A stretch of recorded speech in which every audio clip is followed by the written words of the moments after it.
कि जन दिन झारखंडे के लोग झारखंडे के भाषाएं पढ़े लगतो, झारखंडे के भाषाएं लिखे लगतो, तो एकनी के तो हरवे पारवे नहीं। तो ना तोर भाषाएं वो लिखे देतो, ना तोर भाषाएं वो पढ़े देतो, ना तोर आगू बढ़े देतो। विनोद बाबू के कोई साथी अगर हो ना तो ओकरा पूछिया। विनोद बाबू हमेशा कहा कि झारखंड तो 2 दिन अलग कर देवो, तो आज को हमें 2 दिन झारखंड अलग कर देवो। लेकिन एक बात बताओ, झारखंड चले तो के? झारखंड तो हमें 2 दिन अलग कर देवो, लेकिन एक बात बताओ, झारखंड चले तो के? कहे कि तोर लोग वहां ना हो, विधायक तो बन जेतो, विधायक तो तोनी बन जेबे, कहे तोर लोग वोट दिए पड़तो। लेकिन कई गो तोनी पढ़ल लिखल हैं, कई गो तोर जज हो, कई गो तोर वकील हो, कई गो तोर कलेक्टर हो, चले तो के झारखंड? आज भी ऑटे है, आज भी ऑटे चल रहा है, चले तो के झारखंड? विनोद बाबू रांची दिखे जाना है ना? ऐसा तो नहीं ना कि विनोद बाबू धनबाद बोकारो में रह गए, गोटे झारखंड जाना है। तो विनोद बाबू एगो लाइन कहा ला, पढ़ो और लड़ो। सुनो लबा, पढ़ो और लड़ो कहा ला। इधर पढ़े खूब पढ़ला, बेटा छो भी पढ़ला और बेटी छो भी, लेकिन जखन लड़क बाड़ी अले मुर्गा लड़ल थोन। सच्चाई लगा है, बहुत नुकसान भला इगला में, आज बहुत नुकसान हमने भला है। कारण हटे कि हमने गोतनी गोतनी गहना खातिर लड़ गेलो।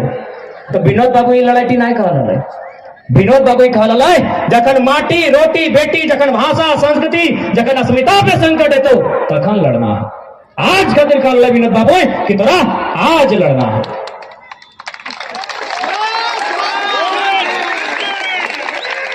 हमने देश के एक बहुत बड़ा महान विभूति जयपाल सिंह मुंडा में वो लाइन कहा ला। जयपाल सिंह मुंडा के जाना है ना? एकमात्र, ऐसे तो बहुत सारा हलती आदिवासी संसद में, लेकिन एकमात्र आवाज अल जो पूरा संसद के हिलाई के रखा ला। एक लाइन कहा ला, अध्यक्ष महोदय आप जिसे विकास करते हैं वो आदिवासियों के लिए कब्र साबित होगा। आज भी कब्र साबित हुआ। कैसे? आपने विकास कहा डैम को, आपने विकास कहा कोलियरी को, लेकिन विस्थापन कौन हुआ? आदिवासी मूलवासी। आपने क्या कहा कि चांडिल डैम बना दिया, विकास हुआ, लेकिन मेरा हजारों घर बेघर हुआ, वो मेरे लिए कब्र साबित हुआ। 70 साल पहले जयपाल सिंह मुंडा ने कहा था कि आप जिसे विकास करते हैं वो हमारे लिए कब्रगाह साबित होगा।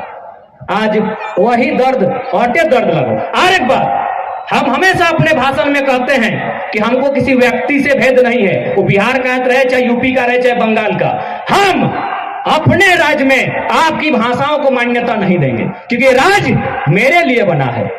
हमारे भी 12 लाख लोग कोरोना काल में 12 लाख लोग, कोई तमिलनाडु से, कोई महाराष्ट्र से वापस आया। क्या हमारी भाषा वहां है?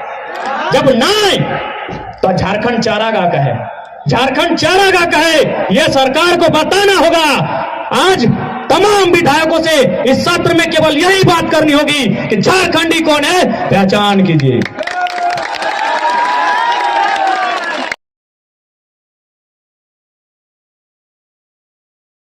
फोकट में नहीं मिला है झारखंड, 88,000 लाखों शहादत के बाद झारखंड मिला है। लोग कहते हैं ना भाई भाई, अरे भाई भाई भाई का मतलब है पंजाब और हरियाणा का बंटवारा। हरियाणा ने अलग राज्य मांगा, पंजाब ने दे दिया। मूर्ख है, क्योंकि हमने 88 साल लड़ा है। भाई भाई की बात नहीं कीजिएगा। एक गुलाम और मालिक की बात कीजिए। हमने 88 साल लड़ा है। भाई भाई वो नहीं होता है। एक भाई अधिकार मांगे, दूसरा दे दे, उसे भाई भाई कहते हैं। यहाँ भाई भाई जैसी कोई बात नहीं है। फिर भी हम सबका सम्मान करते हैं। हमने सबका सम्मान किया है। कैसे से कह देबो? एगो भीख मांगे वाला के कहिए तो भीख मांगे तो दुकान चल जो, कोई व्यापारी ही वो डूबी देते, कथी देता है? डूबी बुझा ना, कटोरी, हाँ डूबी भीख देता है। सेहो गायर दे के भीख देता है। कोकरो गाँव जो वो सुपिया देता है, वो भोगता सुपिया देता है। और सूप मने की कि अरे भीख मांगे वाला तो हूँ भरल रही है, तोरो कुछ नहीं घटता है, हमरो कुछ नहीं घटता है। सैटा लगे सूप के माने, तो हमें तो सबके लेके चलल ही है। हमें तो सबके लेके चल लिया। अब एकर माने की हमार घर से हम तो भागे बे, माने झारखंड सबके, महाराष्ट्र लगे मराठी खातिर, गुजरात लगे गुजराती खातिर, बंगाल लगे बंगाल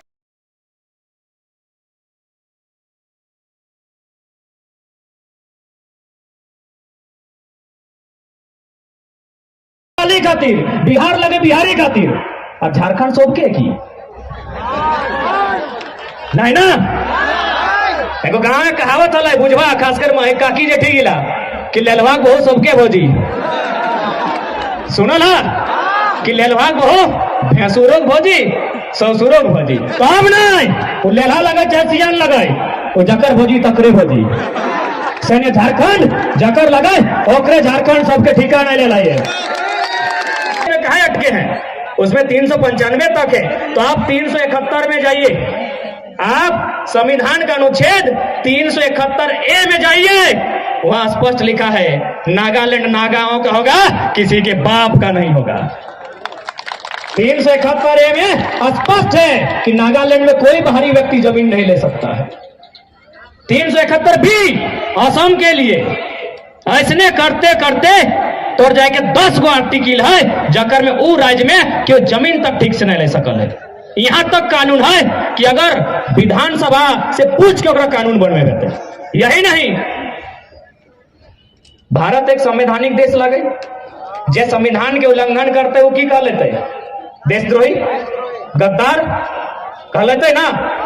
तो अब तो हम लोग सीएनटी का बात करेंगे कि सीएनटी का जिसने भी उल्लंघन किया है, वो आईएएस रहे, आईपीएस रहे, चाहे मिनिस्टर रहे, चाहे जज रहे, वह देशद्रोही है, वह गद्दार है। क्योंकि संविधान अनुसूची 9 12 को अनुसूची है, अनुसूची में परिवर्तन करने का साहस सब में नहीं है, उसके लिए बहुत बड़का प्रक्रिया है।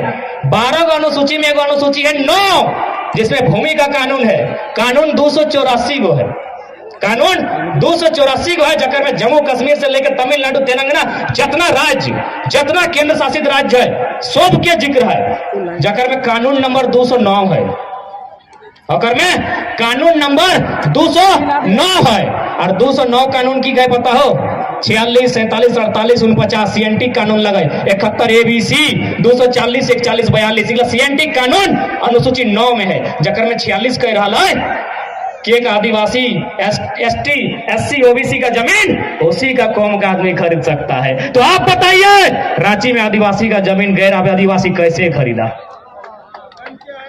आप बताइए, संविधान की बात करने वाले, न्यायपालिका में बैठने वाले लोग बताइए, आईएएस आईपीएस देश को चलाने वाले आप बताइए, रांची में आदिवासियों की जमीन गैर आदिवासी कैसे खरीदा, जबकि वो कानून संविधान अनुसूची 9 में शामिल है। आप गद्दार हैं।